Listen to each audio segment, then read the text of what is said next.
તો આગળ સમાચારમાં વાત કરીએ। સમાચાર અમદાવાદથી સામે આવી રહ્યા છે। એશિયન ગ્લોબલ સ્કૂલ છે તે વિવાદમાં આવી છે। સમાચાર અમદાવાદથી સામે આવ્યા છે। એશિયન ગ્લોબલ સ્કૂલ વિવાદમાં આવી છે। આરટીઈના બાળકો સાથે સ્કૂલ દ્વારા ભેદભાવ કરવામાં આવ્યો। તો સ્કૂલ દ્વારા આરટીઈના બાળકોને અલગ બેસાડવામાં આવ્યા છે। વાલીઓ દ્વારા આક્ષેપો કરવામાં આવ્યા છે। વાલીઓએ જે આક્ષેપો લગાવ્યા છે, બાળકોને અલગ બેસાડવામાં આવે છે તેવું વાલીએ જણાવ્યું। અંદાજે 46 જેટલા બાળકો સાથે ભેદભાવના આક્ષેપ કરવામાં આવ્યા છે। તો હજી ગઈકાલે જ ડીઈઓએ નોટિસ ફટકારી છે। કારણ દર્શક નોટિસ ફટકારી છતાં સ્કૂલ છે તે તેની મનમાની કરી રહી છે। ડીઈઓએ સ્કૂલને જવાબ પણ રજૂ કરવા માટે આદેશ કર્યો છે।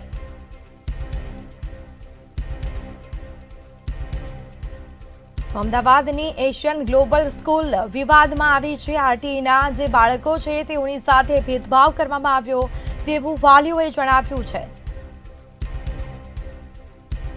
તો અંદાજે 46 જેટલા બાળકો સાથે ભેદભાવના આક્ષેપો કરવામાં આવ્યા છે। સંવાદદાતા અનિતા પરમાર લાઈવ જોડાયા છે। જી, એશિયન ગ્લોબલ સ્કૂલ વિવાદમાં આવી છે। આરટીઈના બાળકો સાથે ભેદભાવ કરાયો તેવો આક્ષેપ વાલીઓએ કર્યો છે। આખો મામલો શું છે? જી સ્મિતા, અમદાવાદના ચાંદખેડા વિસ્તારમાં આવેલી એશિયન ગ્લોબલ સ્કૂલ ફરીથી એકવાર વિવાદમાં આવી છે। આ સ્કૂલે આરટીઈના જે બાળકો છે તેમની સાથે ભેદભાવ કર્યો છે। લગભગ 46 જેટલા બાળકો છે તે લોકોને અલગ બેસાડવામાં આવતા ને અલગ ભણાવવામાં આવતા, અને બીજા બાળકો જે છે તે લોકોને અલગ બેસાડવામાં આવતા। એટલે ક્યાંક ને ક્યાંક આરટીઈના જે ગરીબ અને મધ્યમ વર્ગના બાળકો હોય છે, જે સારી સ્કૂલમાં ભણવા માંગતા હોય છે, તેવા બાળકો સાથે ભેદભાવ જે છે તે આ સ્કૂલ કરી રહી છે। વાલી દ્વારા જે ડીઓને જાણ કરાતા ડીઓએ તાત્કાલિક આ સ્કૂલને નોટિસ પણ ફટકારી છે। અત્યારે હાલ આ સ્કૂલને કારણ દર્શક નોટિસ જે છે તે આપવામાં આવી છે, અને તાત્કાલિક ધોરણે આ સ્કૂલને જવાબ રજૂ કરવા માટે થઈને પણ જણાવવામાં આવ્યું છે। પરંતુ જો વાત કરવામાં આવે સ્મિતા, તો હવે અમદાવાદની ઘણી બધી એવી સ્કૂલો જે છે તે આવું જ કરી રહી છે।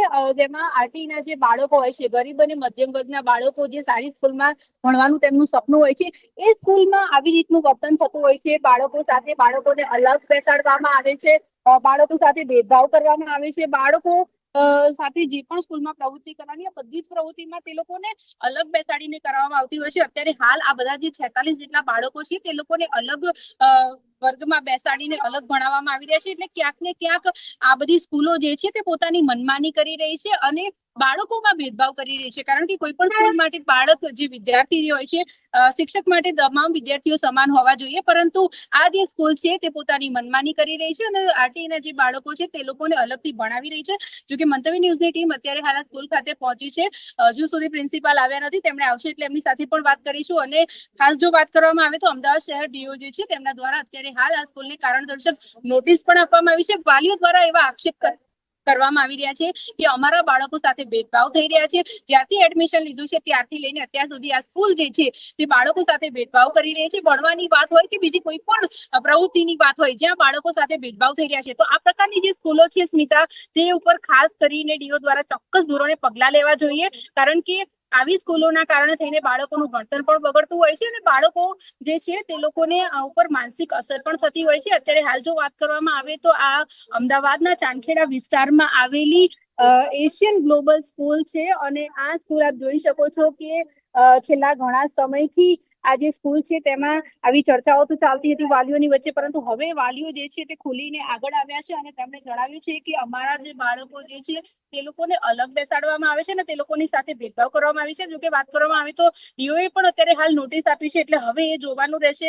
કે આગળ કયા પ્રકારના પગલાં ભરવામાં આવે છે। આ સ્કૂલ જે છે તે કેવા પ્રકારના જવાબો રજૂ કરવામાં આવે છે। આપણે પણ અહીંયા જે પ્રિન્સિપલ છે તેમને મળવાનો પ્રયત્ન કરીશું અને જાણીશું કે તેઓ શા માટે થઈને આવું કરી રહ્યા છે। કારણ કે કોઈ પણ શિક્ષક માટે દરેક જે વિદ્યાર્થી હોય છે તે સમાન હોવા જોઈએ, તેમ છતાં પણ જો સ્કૂલો આ પ્રમાણેનું વર્તન કરશે તો બાળકોની માનસિકતા શું હશે? જી બિલકુલથી જાણકારી આપવા બદલ આપનો આભાર।